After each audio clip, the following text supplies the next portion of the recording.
Hello, children. Today, let us do the second part of your history, chapter number 8.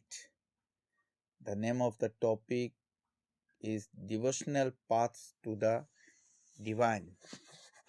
Boys, in our last discussion of this chapter number 8 history, we have learned about the Basavanna's Virashaivism.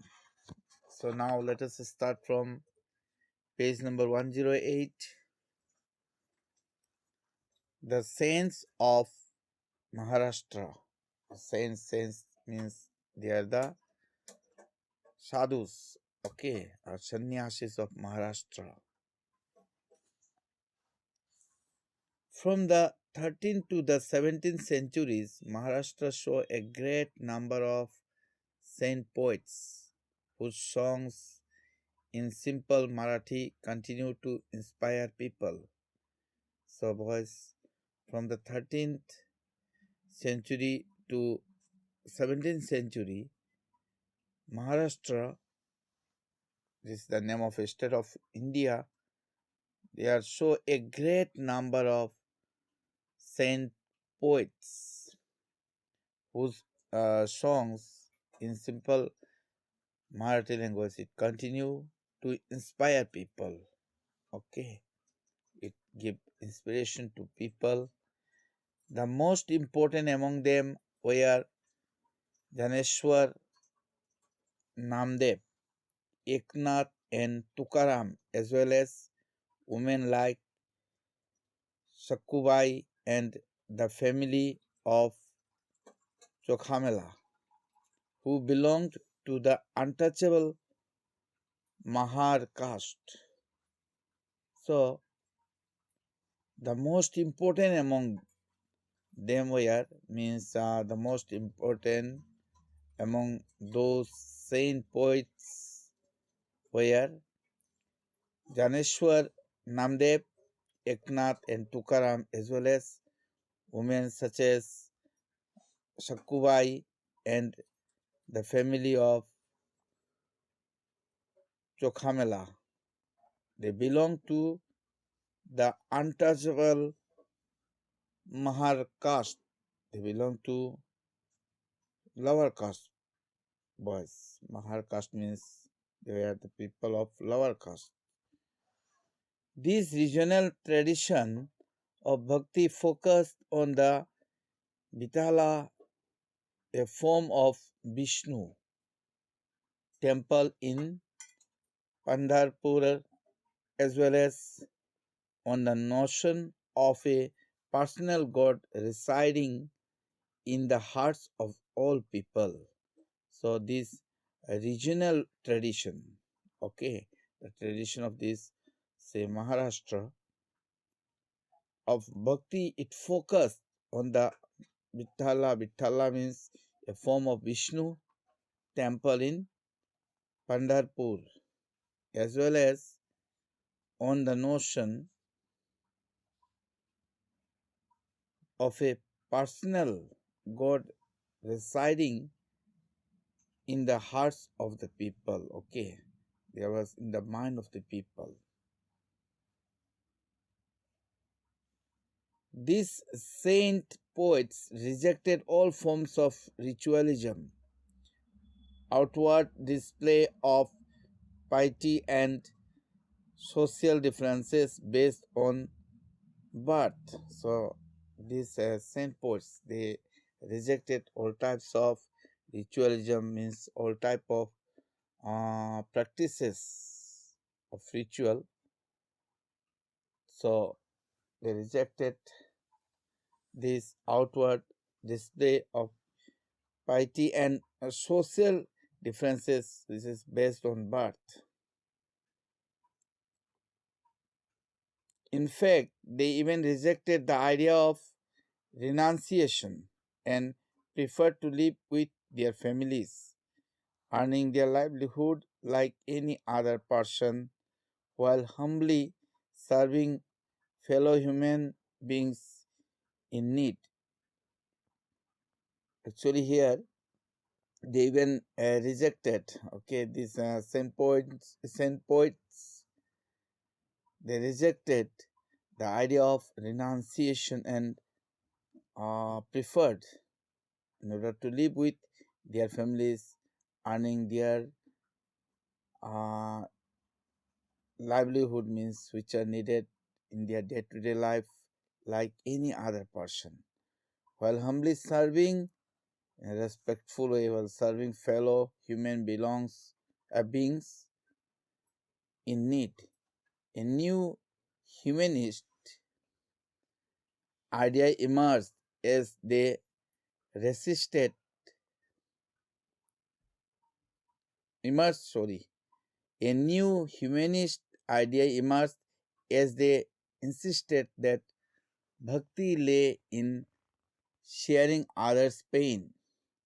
So a new humanist means human human with strange voice like that. So idea which emerged as they insisted means as they want something, okay,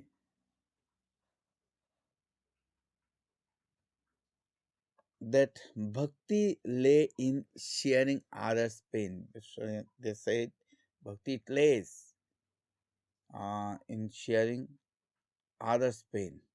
As the famous Gujarati saint Narsi Mehta said, they are Vaishnavas who understand the pain of others. So, as it has mentioned, was in the famous Gujarati saint whose name was Narsi Mehta, said that they are Vaishnavas who can understand the pain of other people. Here, as under it is given, see questioning the social order. You just get through this one, okay? Now turn over. Let us proceed to the next page. Natpanthis, Siddhas, and Yogis. Okay, these Natpanthis, they are a group of religious people, boys. Siddhas, they are the she has Siddhas, an ascetic who has achieved enlightenment. Then Yogis, who is proficient in yoga. Let us discuss about them again. A number of religious groups that emerged during this period criticized the ritual and other aspects of conventional religion and the social order. So, a number of religious groups, boys, that emerge, that move out and become visible during this period. Criticize means they indicate the faults, okay, like that. The ritual and other aspects, the rituals as well as other part of conventional religion, okay, which is based on religion and the social order using simple logical argument. So they have given a simple logical which is argument here. Among them were the Natpanthis, Siddhacharas, and Yogis. They advocated a renunciation of the world. So they advocated here uh, renunciation, that is the rejection of the world. To them, the path to salvation lay in meditation on the formless ultimate reality and the realization of oneness with it. So, for them or to them, the way to salvation. Okay, see, here lay in meditation on the formless without having any form. Okay, ultimate reality and the realization of oneness with it. To achieve this, they advocated intense training of the mind and body through practices like yogasanas, breathing exercises, and meditation. See, in order to get this, okay, they advocated here extreme force, okay, training, extreme force training of the mind and body through practices like yogasanas. Okay, yoga asana plus asana. By combining these two words, that means it become yogasanas, breathing exercises and meditation, with the help of meditation also, okay, and breathing exercises. These groups became particularly popular among low caste. So uh, those people who says mentioned above, big boys, they were groups became particularly popular among low caste of people. Their criticism, okay, of conventional religion created the ground for devotional religion to become a popular force in northern India. Here, their criticism, their disapproval, okay, of conventional, that is, beard on belief boys religion created the ground for devotional used in a religious worship, okay, in religion to become a popular force in northern India. Islam and Sufism. They belongs to Muslim communities, boys. The sons had much in common with the Sufis, so much so that it is believed that they adopted many ideas of each other. This Islam and Sufism, okay, they are also used to devoted to God. Okay, so the saint, they had much in common with the Sufis, so much so that it is believed that they follow, okay, the spiritual many ideas of each other. Sufis were Muslim mystics. So who were Sufis? If it asks, you have to say Sufis were Muslim mystics. Muslim mystics, okay. They rejected outward religiosity and emphasized love and devotion to God and compassion towards all fellow human beings. So these Sufis, they used to reject that outward religiosity, okay, and religiosity here it means strong religious, okay, feeling like that, and emphasized means give special value to love and devotion, okay, to God and compassion. Compassion means here symptomatic, okay, pity towards all fellow human beings. Islam propagated strict monotheism or submission to one God. Islam, that means they were breed strict monotheism. Monotheism means belief that there is only one God, okay, or submission to one God. It also rejected idol worship and considerably simplified rituals of worship into collective prayers. It also rejected idol means to worship any, say, by making any mm, statue, okay. So that type of worship they rejected and considerably simplified rituals of worship into collective prayers. So ritual in place of ritual worship, they follow these collective prayers, okay. At the same time, Muslim scholars developed a holy law called Shariat. So mark this one. What is Shariat? Okay. So meanwhile, what happened? Muslim scholars developed a holy law, and the name of that holy law is called Shariat. The Sufis often rejected the elaborate rituals and codes of behavior demanded by Muslim religious scholars. The Sufis, they always used to reject the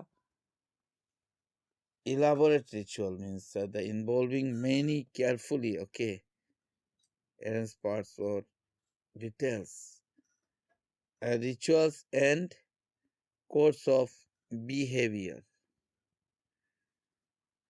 demanded by Muslim religious scholars. They sought union with God much as a lover seeks his beloved with the disregard for the world. So they sought here union with God much as a lover who seeks his beloved with a disregard for the world.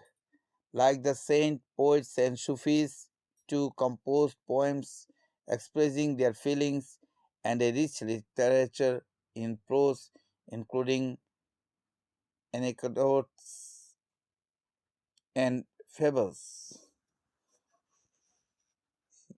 developed around them.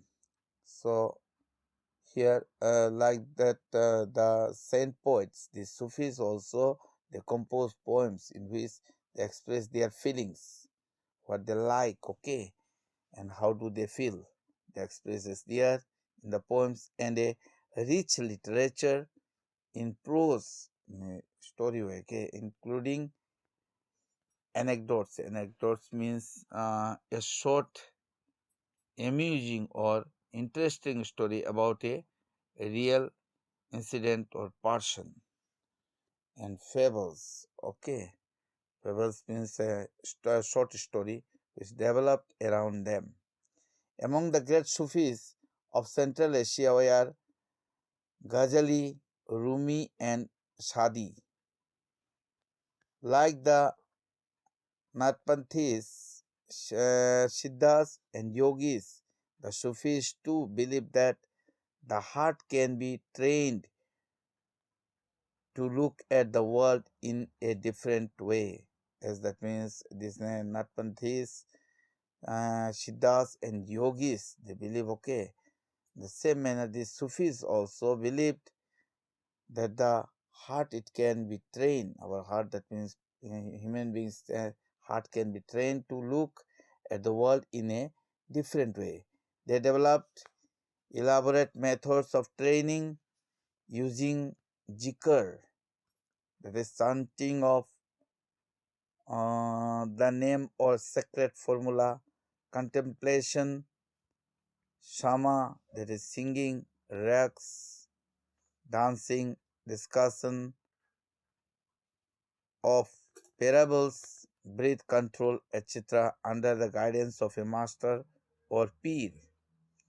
Here, the Sufis, they developed this elaborate, okay, that is carefully arranged methods of training using jikr. Jikr means chanting of a name or sacred formula.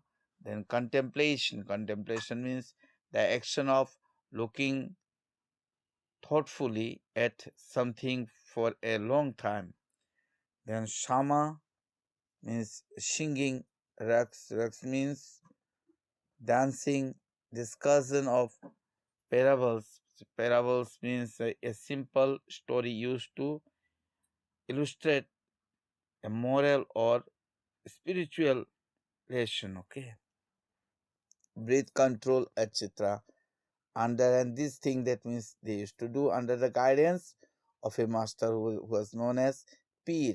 Thus emerged the silsilas, a genealogy genealogy of Sufi teachers, is following a slightly different method, that is a tarika, it is Urdu word of instruction and ritual practice. So in this way, what happened? Uh, thus emerge means move out to become visible here. The silsilas, a genealogy means a line of descent traced continuously, okay, from an ancestor of Sufi teachers is following a slightly different method, okay, different method that is of instruction and a ritual practice. Let us turn over the next page.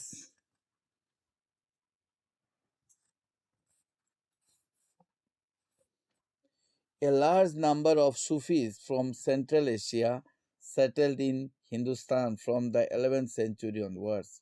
Boys, here in our Central Asia, a large number of Sufis they settled there. Okay, in they settled. That means they settled in Hindustan, in our India, from the 11th century onwards.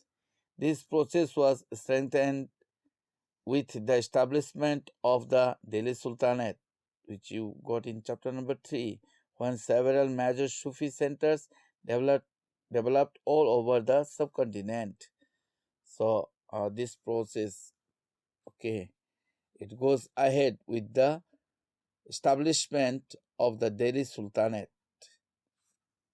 When several major Sufi centers it developed all over the subcontinent. Okay, the Chishti Silsila was among the most influential. Okay, uh, this Chishti Silsila, it was among those who have the great influence over this. Okay, it had a long line of teachers like Khwaja Muinuddin Chishti of Ajmer, Kutubuddin Bakhtiyar Kaki of Delhi, Baba Farid of Punjab, Khwaja Nizamuddin Aulia of Delhi, and Bandanawaz Gishudaras of Gulbarg.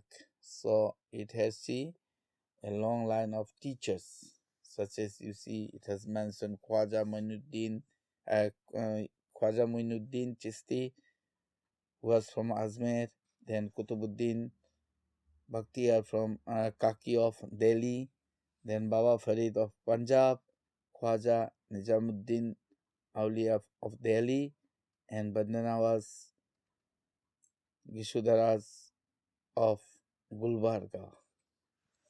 The Sufi masters held their assemblies in their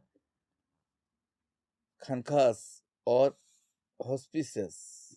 These Sufi masters, you see, they held their assemblies. They got together in their khankas or hospices. Hospices means a home providing care for sick. Devotees of all descriptions, including members of the royalty and nobility and ordinary people, flocked to these khankas. So, devotees, those who believed in God and goddesses of all descriptions, boys, including members of the royalty and the nobility, that means whether it is from king's side or queen's side also, and ordinary people, they flock there, they group there, okay, to these khankas, they gathered there. They discussed spiritual matters, sought the blessings of the saints in solving their worldly problems, or simply attended the music and dance seasons. So, whoever gathered there, they used to discuss spiritual matters. Okay, they used to talk about it, means the religious matter, and then relation to human spirit, sought the blessings. They used to sought the blessings of the saints in order to solve their worldly problems, or simply they used to attend the music and dance classes, dance seasons. Okay, often people attributed Sufi masters with miraculous powers that could believe. others of their illness and troubles. So they always, they see always people they used to attribute it here, means where there these Sufi masters with miraculous. Miraculous means was nature of a miracle. Powers that could relieve. Relieve means no longer feeling distress. Others of their illness and troubles. The tomb or dargah of a Sufi saint became a place of pilgrimage to which thousands of people of all faiths thronged. Okay, yes, you see the tomb here. It means a large board for viewing the dead bodies. Okay, that is called tomb or dargah of a Sufi saint. It became a place where people from different places visit here.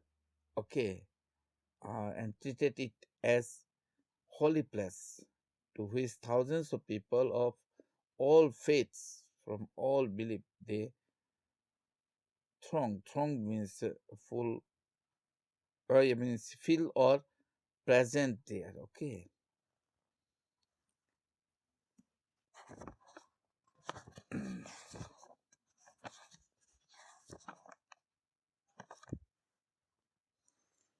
okay. Here finding the Lord, you just get through this boys. Now let us see new religious developments in North India. The period after the 13th century saw a new wave of the Bhakti movement in North India. Boys, the time that means just after you see 13th century saw a new wave there, okay, of the Bhakti movement in our northern part of India. This was an age when Islam, Brahmanical, Brahmanical Hinduism, Sufism, various strains of bhakti and Natpants, Siddhas, and yogis influenced one another. So it was an age, okay, when this Islam, Brahmanical Hinduism, Sufism, various strains of bhakti, and the Natpants, Siddhas, and yogis, they influenced one another. We show that new towns in chapter number 6, okay, it has given, and kingdoms in chapter number 2, 3, and 4 were emerging, they were existed, okay, and they were existed and mixed with others, and people were taking up new professions, okay, and finding new roles for themselves. Their people, they were taking up new work here, and they are finding new roles for themselves. Such people, especially craft persons, peasants, traders, and laborers, throng to listen to these new saints and spread their ideas. So, such people, you see, most probably the craft person, craftsman, okay, then poor smallholder, the business person or businessmen, traders, and laborer, daily worker, they used to gather there, they crowded there, okay, in order to listen to these new saints and spread their ideas. Some of them, like Kabir and Baba Guru Nanak, rejected all orthodox religions, okay. So you see, some of them, such as Kabir and Baba Guru Nanak, they rejected all this orthodox religion. They rejected this, okay. Here, orthodox means traditional beliefs of a religion. Shudras accepted existing beliefs and practices but wanted to make this accessible to all. Shudras, there you see, sorry boys, here, Others like Tulsidas and Shurdas, not Shudras, it should be Shurdas, okay. See, like Tulsidas, great poet these are, okay, this Tulsidas and Shurdas. So, others such as Tulsidas and Suryadas, they accepted existing beliefs, okay, and the practices, but wanted to make this accessible. They wanted to do what? Able to be reached or entered to all, okay. Tulsidas conceived of God in the form of Rama, okay. Here Tulsidas, that means he create. He was the creator of God in the form of Rama. Tulsidasa's composition, the Ramcharit Manas, written in Avadi. Okay, Tulsidas, you see his composition. Uh, See the book which was composed by Tulsidas, which was known as the Ramcharit Manas. It was written in Avadi. Avadi means a language used in Uttar Pradesh, boys. Eastern Uttar Pradesh. It is a Awadhi. It is a language which is used in eastern part of Uttar Pradesh. Is important both as an expression of his devotion and literary work. Surdas was an ardent devotee of Krishna. Surdas was, that means he was a devotee of Krishna. But we find that uh, the first one, Tulsidas, he wrote this Ramcharitmanas, okay, and he was related with Rama. Then this Suryadas, you see, was an ardent, he was a devotee of Lord Krishna. His composition compiled in the Sursagara, then Sura Saravali and Sahitya Lahari express his devotion. So Surdas, he expressed his devotion, love to God, love to Lord Krishna in his Sursagara, then Sursaravali and Sahitya Lahiri. Also, contemporary was Shankaradeva of Assam, late 15th century, who emphasized devotion to Vishnu. Shankaradeva, you see here, Assam, he was from Assam, late 15th century, who emphasized the devotion of Lord Vishnu and composed poems and plays in Assamese. He began the practice of setting up namghars or houses of recitation, okay, and prayer, a practice that continues to that.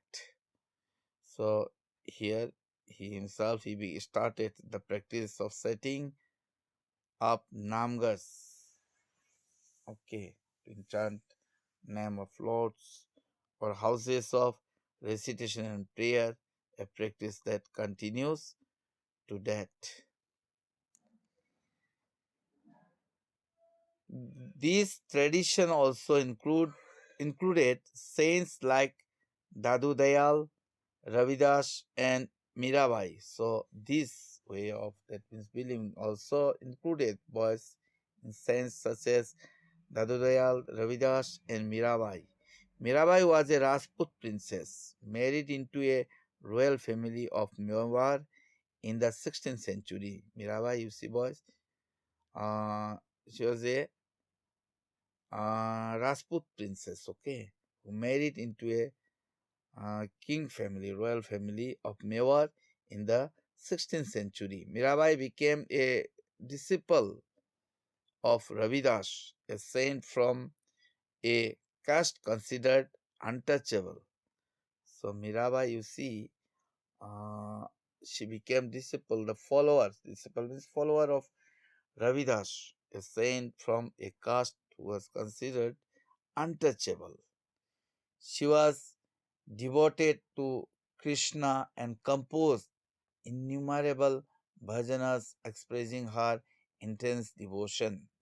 So Mirabai was devoted to Krishna. She believed to Lord Krishna and she composed many bhajanas, many songs which are related to God. It is expressing her intense devotion to Lord Krishna. Her songs also openly challenged the norms of the upper caste and became popular with the masses in Rajasthan and Gujarat. So, Mirabai's, you see, voice songs also openly challenged the style, the norms, the rules of the upper caste and became popular with the masses in Rajasthan and Gujarat. A unique feature of most of the saints is that their works were composed in regional languages and could be sung. So there was an uniqueness, Same feature of most of the saints is that their works were composed in regional languages.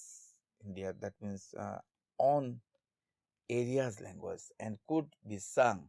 They became immensely popular and were handed down orally from generation to generation. So they became uh, so much great popular and were handed down orally from one generation to another generation. Usually the poorest, most deprived communities and women transmitted these songs, often aiding their own experiences. So it always what upon the poorest and uh, most deprived communities, those people who are treated okay as lower caste. So and women they transmitted these songs, often aiding their own experiences. Thus, the songs as we have them today are as much a creation of the saints as of generations of people who sang them. So, in this way, the songs as we have them today was they are as much a creation made of the saints as of generations of people who sang them. They have become a part of our living popular culture. So they have now become a part of our living popular culture. That means it got its good place in our culture. So boys, that's up to here for today. Thank you all.